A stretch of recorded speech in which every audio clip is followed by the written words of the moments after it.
NK MIB Désert Culture Centre, construit par HBBH Architectes à Osoyo au Canada, est un centre culturel qui expose la culture du peuple de l'Okanagan. Cet espace soutient les efforts de conservation de la faune du désert. Sa construction est achevée en 2006. Sa superficie est de 39 000 m², comprenant le bâti et les espaces extérieurs. Nous allons étudier le principal mur, qui est en terre dame épisée, long de 80 mètres, haut de 5,5 mètres et épais de 60 cm, le plus grand d'Amérique du Nord. Cette technique de construction en terre permet de construire des murs massifs qui peuvent être porteurs. Pour cette construction, ils ont récupéré la terre des alentours et l'ont mélangée à du béton, car ici la réglementation exige une stabilisation avec environ 10% de ciment. La première étape de cette technique consiste à fabriquer un mélange de terre humide contenant environ 10% d'eau, des graviers, du sable, de l'argile et du béton.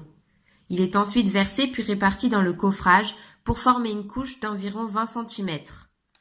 Ensuite, la terre est compactée à l'aide d'un pisoir manuel en bois ou en acier ou d'un fouloir pneumatique.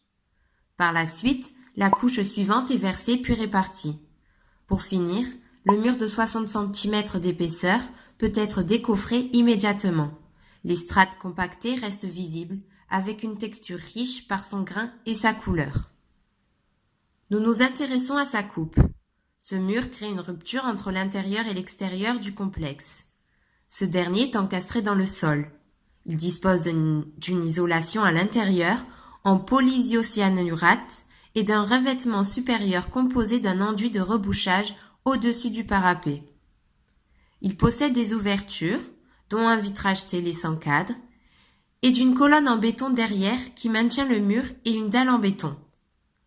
Le bâtiment est semi-enterré. Il s'adapte à la typologie du site, ainsi la toiture est en continuité de la pente. Dans la dalle se trouve la tuyauterie et au-dessus l'isolant, le panneau de drainage et le tissu filtrant, la membrane résistante aux racines et enfin la végétation. Pour attraper les inégalités du sol et assurer l'étanchéité, un solin métallique est mis en place. Puis s'y ajoute une membrane métallique et une barre de pression. La colonne repose sur une dalle en béton avec un système de chauffage radiant, des tuyaux de refroidissement et un pare-vapeur. Entre le mur et le sol se trouve une isolation. Puis viennent s'ajouter des sections structurelles creuses dans le mur et la dalle en béton du toit.